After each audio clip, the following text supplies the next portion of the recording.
না না, কিছু একটা ব্যবস্থা তো আমি করবো, একটু একটু ভাবতে দিন। তুমি কি ব্যবস্থা করবে? এত রাত হয়ে গেছে, এখন যদি আমার বন্ধুদেরকে বলি কেউ আসতে পারবে না। গড,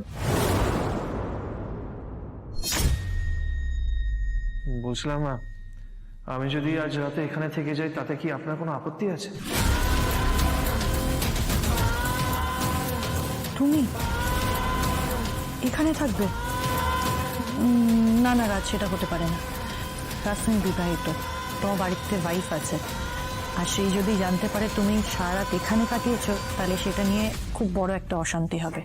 5 জন 5টা কথা বলবে, আর আমি চাই না সেই সব হোক।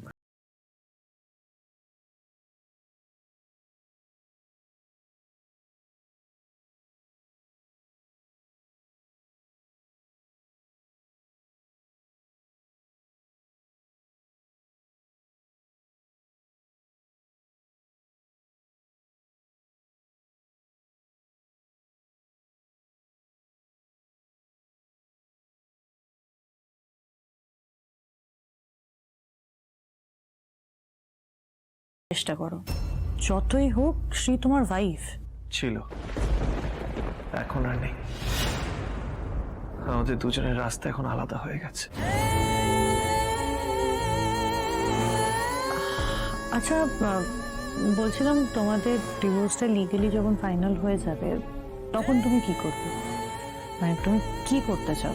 তুমি কি বিয়ে করবে আরেকটা, নাকি দেবদাস হয়ে আস্তে আস্তে ঘুরে বেড়াবে? কোনটা? বিপাশা, সত্যি এইসব নিয়ে আমি কিছু ভাবিনি। বলছিলাম যে এখন আমরা মেইন প্রবলেমটা সলভ করি।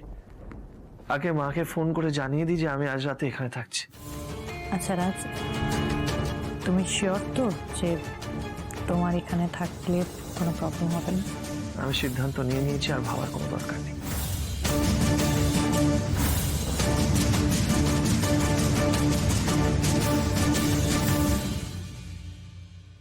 হ্যাঁ রাজবাবা বল।